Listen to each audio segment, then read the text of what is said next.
Well, hey YouTube, PD2 Finger here. I'm going to do a JFET SMT, or do you say SMD, daughterboard soldering. I've never done this, so it's going to be my first attempt. But first I'm going to have to explain to you, this is like a long, chatty explanation. So yeah, I first got into DIY back in the 80s reading Keyboard magazine. There was an ad, send in for this newsletter, which turned out to be Polyphony magazine, which turned into Paya, Craig Anderton, and turned into Electronic Musician magazine, which turned into Harmony Central. So working my way up to the ring modulator was the most complicated thing that I built in '92, and that did not work. I couldn't get it going for the life of me. It had bipolar power supply. It was a rack mount ring mod, and I ended up sending that in, and they charged me like $30 to troubleshoot, and they never told me what it was. So yeah, that kind of, well, you know what, life got in the way. I was playing bass, and then when I injured my back, for 2 years I was doing nothing, and I was miserable. I thought I was going to get better, and then I kind of surrendered, and I'm like, I'm going to start. I sold some of my old tape, my reel-to-reel stuff, bought components, and started reading about building pedals, which led into Class D amps and where I'm at now. So that's kind of my backstory. I had read about, obviously Runoff Groove is a place everyone stops at when they first get into this. Used to be Beavis Audio. You remember that great site, Beavis Audio? And one of the things people like to do, what I noticed right away, was these JFETs, and that's a type of transistor. So what they said was, on paper, these JFET transistors behave very similar to how a vacuum tube behaves. So what they were doing is reverse engineering these classic amplifiers that had magical tones, and instead of running on super high voltages and being really inefficient and hot like a tube is, they would engineer these for these JFETs, which are like a type of transistor. And it works, and it sounds really good. So what I quickly learned was they had stopped manufacturing the JFETs. And while they did make the tiny version for SMT or SMD, which if you open up new electronics and you look at the circuit board, you'll see the components are tiny, and they no longer go through a hole that's drilled in the circuit board. So we call the old style electronics through-hole electronics, and that's standard. That's pretty much what the pedal guys will be working with. And the newer stuff is SMT or SMD, and that's different in that, well, the parts are really tiny, and they use a special heat type of heat gun. It blows hot air, and that's how it flows the solder. So it's a different technique. And what I'm going to be doing today is taking some SMT tiny JFETs that I bought and soldering them to a daughterboard, which is an ingenious little circuit board someone made as an adapter. So you can solder in one of these newer miniature JFET transistors in place onto this board, and then you solder some clips in those three holes, little standoff guys, and then that plugs in where your normal through-hole transistor would sit. And what's cool about it is, I think the old JFETs were kind of all over the place, where on some circuits you had to get a matched pair. You had to test them and see what they were reading at. And these tiny version, they're all about the same. So if you're into this hobby and you had crossed JFETs off your list as something that you're not interested in building, because see, the thing is, like, when I got into this, you could get JFETs, you could buy them, but they were counterfeit. They had an F on it for the company Fairchild, which makes components, and the F kind of looked funky. And what I found out was I had one batch that was bad, meaning they passed audio, but it was funky. It sounded awful. And then I had another batch where the pinout was wrong. It's supposed to be DSG or DGS, and the S and the G were flipped. So it didn't work. And of course, I'm beating myself up. I think it was the Maestro SH1 sample and hold, maybe, was it? Does that have one JFET in it?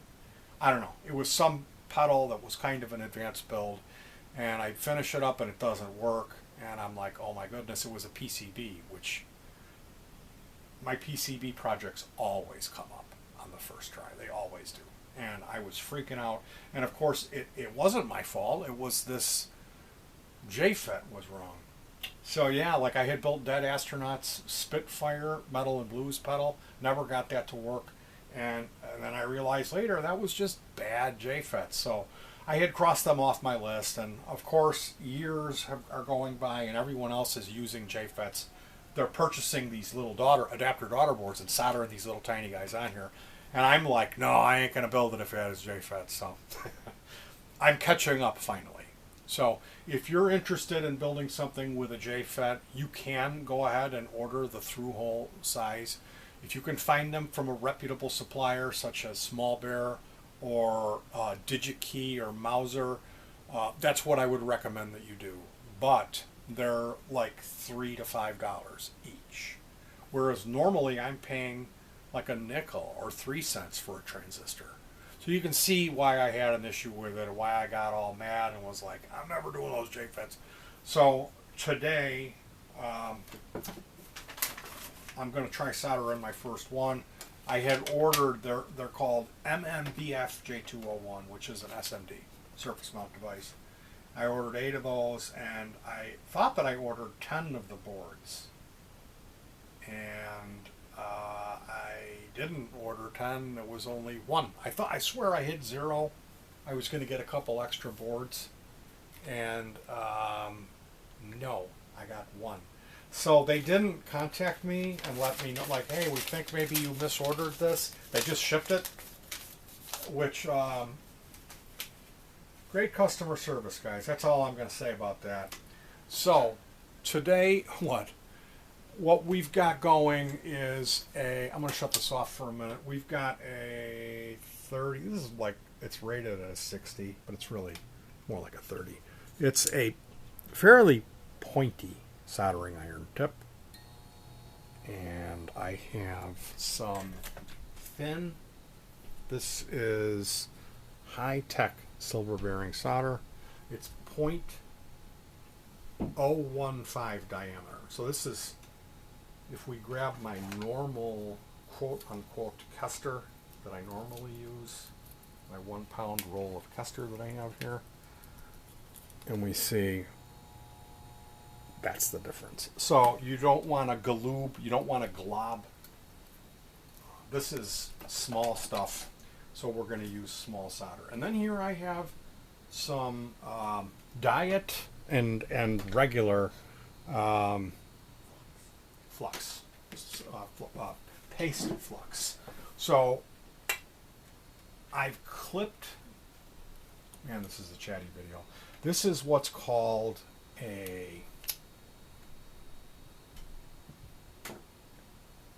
it's for fly fishing, okay? And I forget, it's called a hawking or there's some special name for this clip. It's a spring clip. So for now, I may actually use this to clip the JFET into place. And you're not supposed to sneeze, or if you want to get a better look at it. That's the board, and there's 3 legs on them. You can see there's 2 legs on the top and 1 on the bottom. So once you solder that in, there should be no question about the DSG, it's called. So now I want to just try to get this level-ish. It looks pretty level to me, like right there. Yeah, you know what, it wasn't. That's through that lens. It looks kind of goofy. So what I'm going to do now is take some of this flux. I like to use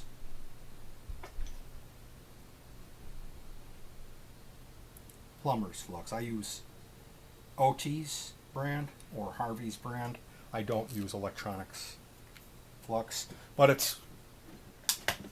it's well worth noting that this is my alcohol here. I always clean off the flux when I'm done.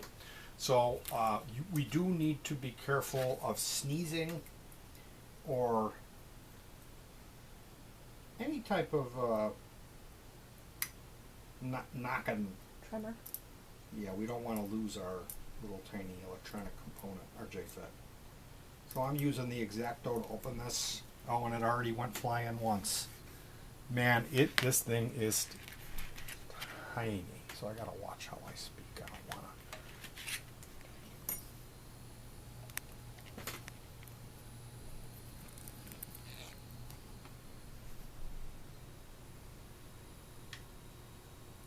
You know what? I'm going to tin this first. So we've got a.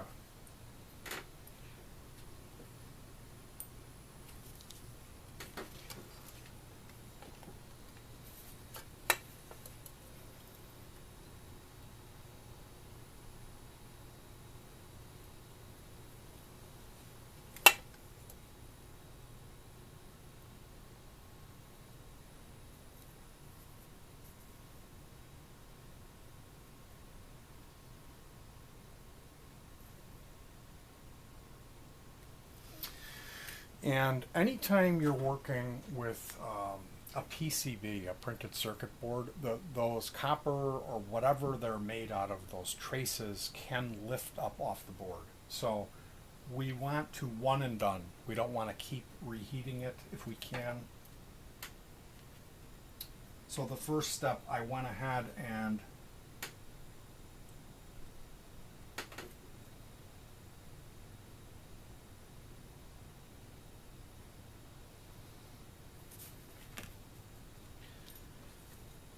tinned. I may have over tinned them because it's like it doesn't really want to set very well on this.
My hands are shaking. I was going to take a small amount of wine and mix that with water and drink that as a, like the same idea of taking a Valium to calm your nerves when you have a flight.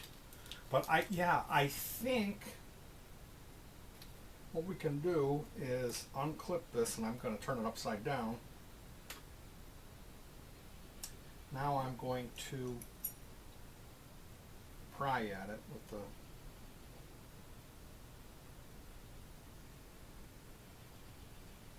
okay, it looks like we're good. So at this point, I'm going to be needing a little bit of rubbing alcohol and a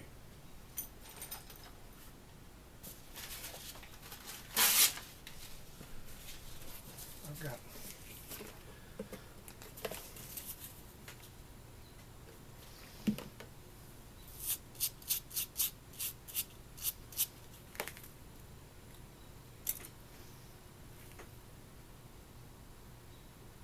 yeah, looking good.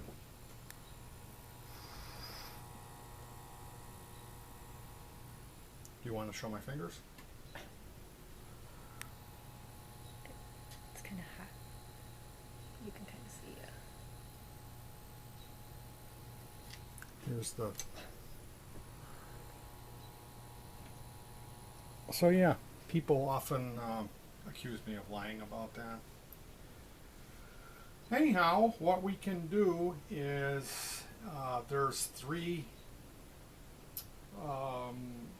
you solder that onto a little clip that has 3 leads sticking off of it, and then stick this into a tester to make sure that it comes up.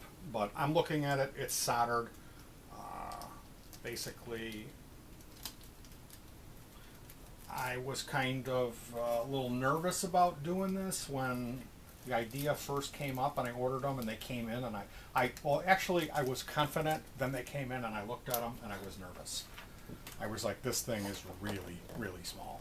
And then I thought, well, I really ought to make a video. I noticed someone else had made a video on this, and no offense to that person, I just have a real hard time with his how serious he is in his videos, and his accent. I can't watch his videos. So that was it. It was really no sweat, just kind of ping, ping, ping. You know, lining it up was the main thing. And talking about it took an incredible more time than actually doing it.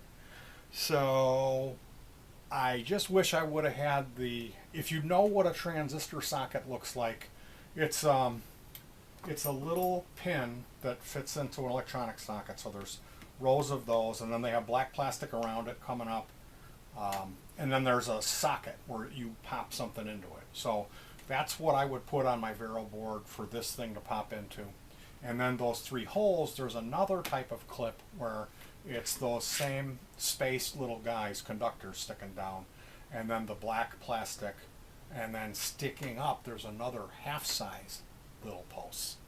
So those holes on the board where it said DSG, those slide onto that, and then I would solder those 3 points there, and then this would pop into that socket. And once I have the circuit running and tested and everything's fine, then I would go through, add a little bit of flux to each one of those connections where it slides into its socket, and hit it with a little bit of solder. And I would be using this small tip. So this is an imitation Hako HAAKO 900. These, you can find these all over eBay for like $5 to $10. A lot of times it'll come with a kit, and it has this little yellow temperature adjuster. They're rated at 60. They're really not 60s. They're more like 30s. But the reason that I like these so much is because you can get a 10-pack of replacement tips for just like a couple of bucks. Like, I think I even got some for 99 cents. That's why I love those. And they have an assortment with all kinds of different ones, and then they have some real pointy ones, which I use today. You can see the difference between these 2 tips. We got one that's really been used. I'm actually going to replace this today, which is more of an angle, and then there's this sharper one. So yeah, that's about it. I'm gonna be building more of these because the project is a Marshall super bass amp head, and it calls for 4 of the JFETs. So I'm waiting for additional daughterboards to come in the mail, which those were, like I said, I think they were like $2.50 or $2.22, something under 3 for 10. If you're under the border, that Chromosphere guy has a store, DIY Guitar Pedals. He had a good deal on them. They were $1 Australian dollar for 5, and with the shipping, it came out, because the Australian dollars are different, it was $1.92 for 5 of those little daughterboards. So a really good deal with Chromosphere, or looking up SOT-93 on eBay. You might be able to find, they've got double-sided ones. Some of them the pads run this way, some of them the pads are square. You're going to want to use that square pads.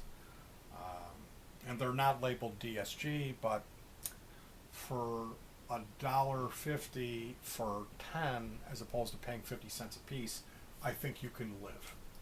All right, you guys, thanks for joining me. I'm going to document this Marshall Super Bass preamp, which is going into probably this blue Hammerite case with a 100-watt class D amp board, and there's going to be a battery pack inside of it. So it's going to be a battery-powered 100-watt Marshall head that you could take to a park, set it up, and play that for 8 hours before the batteries drain. So it's going to be a neat project. You're going to want to stay tuned and check out those videos. Probably be a lot less chatty than this one, but thanks for sticking around, and good thoughts, good words, good deeds.